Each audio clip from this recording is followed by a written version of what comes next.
History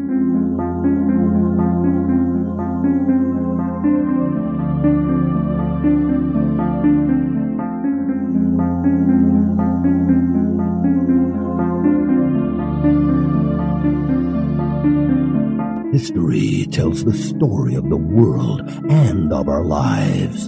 Sometimes that history goes bump in the night.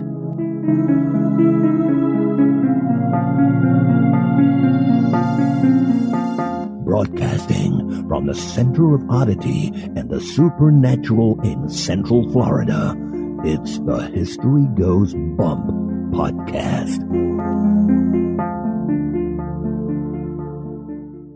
Hello, you spooktacular people. Welcome to History Goes Bump Redux. I am your host, Diane. And this is Kelly. Kelly, on this episode, we're winding back the clock almost 10 years to 2015. Goodness. It's hard to believe that History Goes Bump has been producing shows for that long. This location is Chico Hot Springs Lodge, or it's also called Chico Hot Springs Resort. This is up in Montana. Looking forward to redoing this one. Are you ready to go back? I'm ready.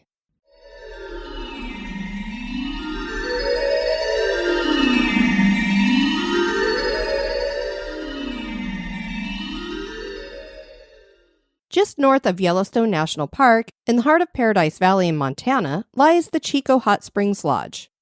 The property stretches over 700 acres of land that still remains pristine. This has been a vacation getaway for over a century, with its main draw being its hot springs. For years, people came seeking cures for various maladies, and today they enjoy the relaxation that a hot soak can bring. But the land and the lodge feature more than just hot springs and breathtaking scenery. There are spirits here. Join us for the history and hauntings of the Chico Hot Springs Resort.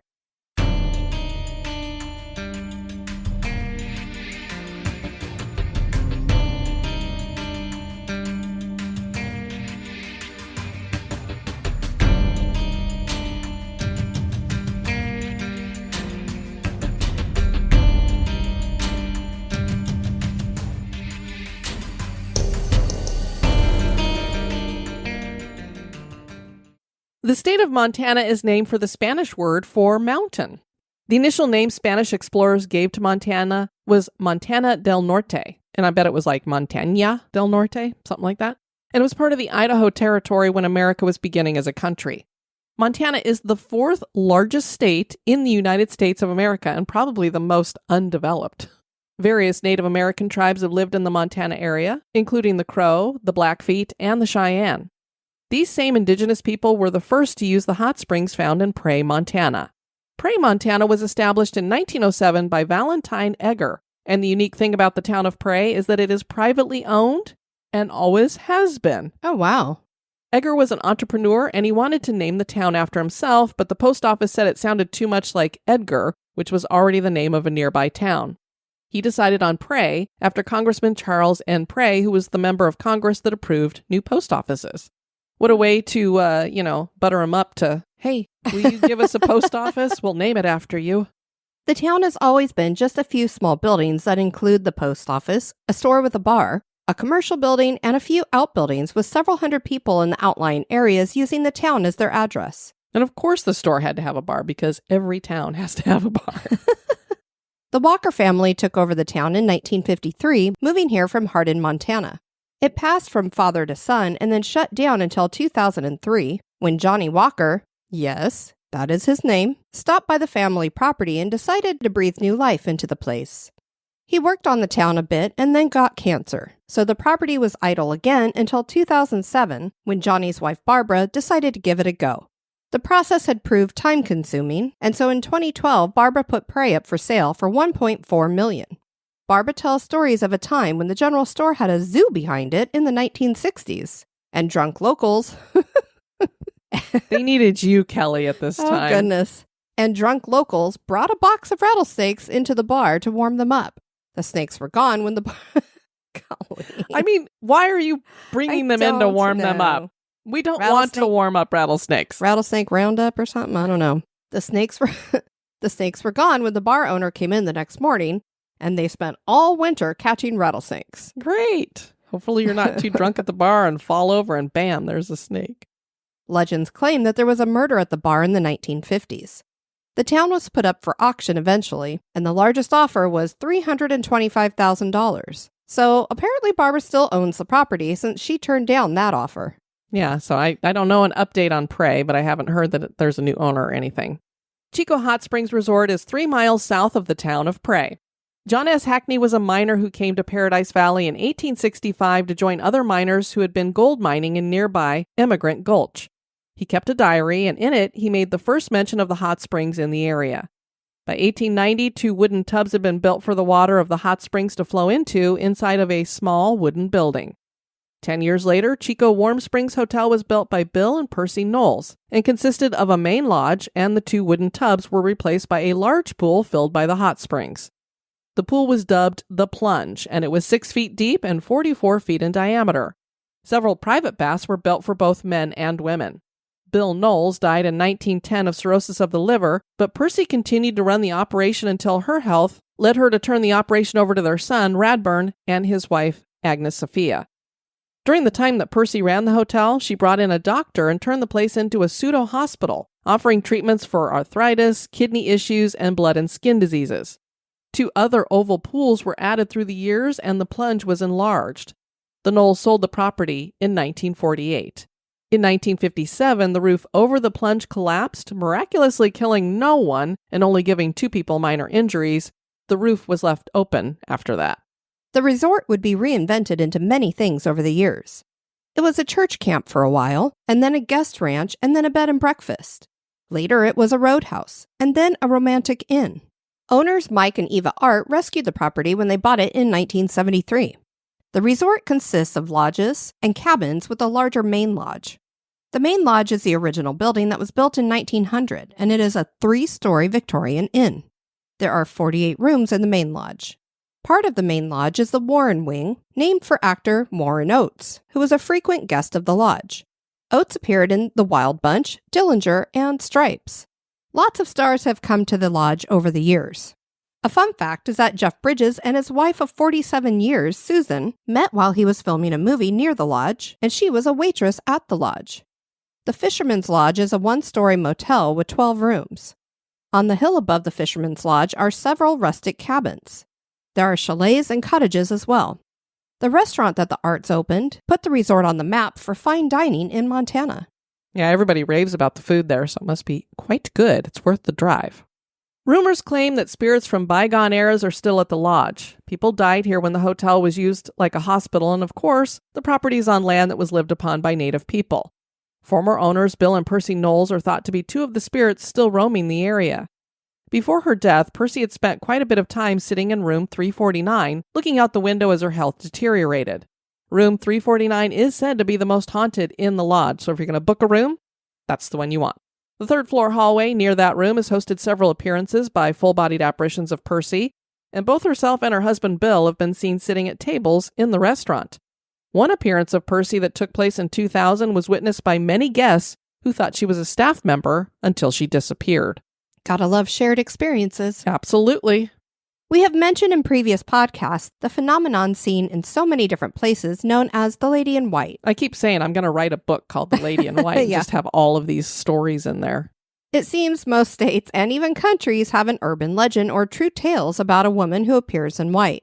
We have hypothesized that the reason this might be the case is that people of lower classes decades ago could not afford the expensive dyes to color their clothing, and so they were stuck with basic white. Or, like we said, some of them, the nicest dress they had was their wedding dress, so they were buried in it. Chico Lodge has its own Lady in White as well. She's considered the most well-known ghost at the lodge and has been scaring guests for many years. 2 security guards claim they saw the Lady in White near a piano on the 3rd floor in the late 1960s. They took a picture of her, and the photo featured a white orb where the ghost had been. The ghost has been followed to room 349, and the rocking chair has moved on its own in that room. Unsolved Mysteries featured a story about a group of trespassers who broke into the Hot Springs building and started throwing a party. A woman in white appeared above the pool, and the terrified revelers ran out. Could this possibly be Percy, too? Get out of my lodge. Get off my land, she's saying. Yep. This same woman has been seen by a staff member in 1989 who was retrieving a blanket for a guest. She'd gone upstairs early one morning, and when she turned around, she saw a woman in a dress standing in the room with a blank face. It was cloudy and misty, and she was sure it was Percy. The employee stared at the woman for 20 seconds, and then the apparition started moving towards her, and so she ran out of the room. And now a little break for a word about one of our sponsors.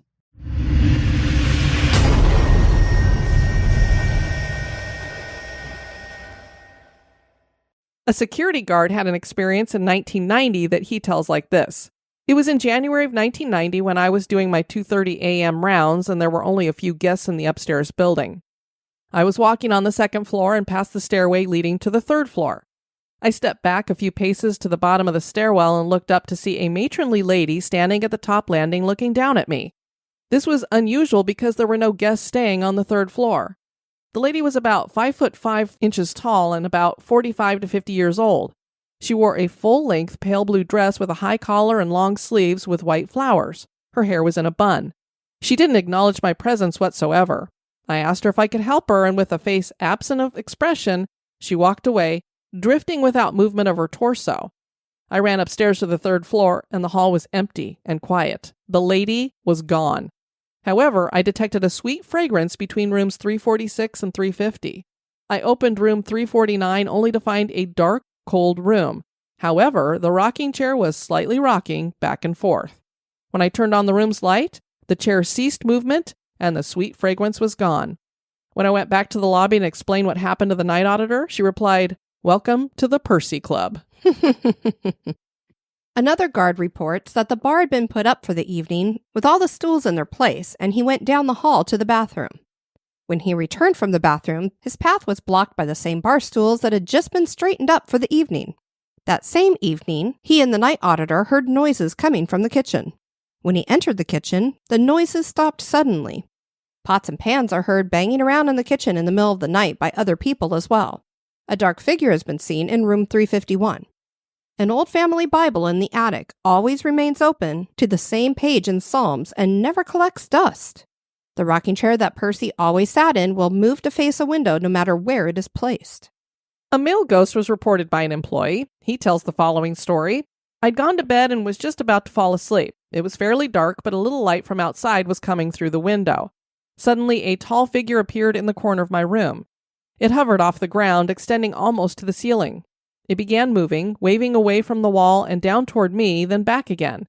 I couldn't see it too clearly, but the figure was like that of a very tall man wearing something like an overcoat. I could make out the definite outline of a beard and the facial features too. Finally, after 4 or 5 motions away from the wall and back again, the ghost came right down next to me as I lay in bed. I tried to scream, but my throat was paralyzed. I remember rolling out of bed and crawling out into the hallway on my hands and knees. Oh my word. I couldn't bear to go back into my room. After I finally did, I lay in bed with the light on for a long time. I'd love to see this guy. You can imagine if you came out in the hallway or you were just coming back to your room and you're like watching this guy crawling on his hands and knees out the door. It's like, what is happening in there? Another man felt a presence push down on his chest while he was praying in bed, and then the bed shook violently. The bed was against the wall, and soon the man was being bounced against the wall loud enough that the person in the next room heard it. Eventually, the presence went away. One person on TripAdvisor reported last month, "We stayed in room 215 in the main lodge. The bed was very comfortable. I'm not very superstitious. However, from the night in that room, I am. I am fairly certain that there was a ghost standing next to the bed all night. If I winced over, I could see her, but staring right over, I couldn't see anything. I'm sure for ghost hunters, this would be great. It left me feeling very unsettled, though. Have fun." We would. Ghostly Guy wrote on his website, "I've never considered myself too psychic in the grand scheme of things, but sometimes you just know when something isn't right. This is such a case. The original resort building, which houses a bar, restaurant, front desk, and lobby, 3 stories of rustic hotel rooms with shared bath, and the naturally heated pools that makes Chico so popular, was built in 1900. In order to go from either the other newer hotel buildings or from the 1900 building to the pool, you have to walk through the main first floor of the hotel rooms. The first time I looked at the baths, I didn't sense anything particular. However, on my second visit where I actually soaked in the pool, I immediately picked up that the building was haunted with a woman ghost. In all of the haunted places I've gone to, this was the first where I sensed such a strong feeling, except I had no idea that this building was haunted. nor did I particularly want to spend time in a haunted resort. Then why are you called Ghostly Guy? Right? A guard also reported hearing banging coming from the kitchen, and he thought it was weird because he was literally the only person at the resort. There were no guests, and the night auditor wouldn't be in for an hour. The guard went to investigate, and the kitchen was dark with no one inside. The phone rang at the front desk, so he went to answer it. The other end had no voice, just a weird hum. He hung up the phone and passed by the kitchen, and then passed the dining room where he heard a loud radio start playing. The guard went over to turn off the radio, and it wouldn't turn off. So he lowered the volume, but it just continued to play loud. So he unplugged it, and it finally stopped. When he plugged it in again, it worked normally. So is there more than just relaxation and therapy going on at the hot springs at Chico? Is Percy Knowles still watching over her property? Are there other spirits making the rooms at the lodge their home? That is for you to decide. Oh, good reason to go to Montana. At least to get into those hot springs. Want to thank you guys for joining us on this Redux. I've been your host, Diane. And this has been Kelly. You take care now. Bye-bye.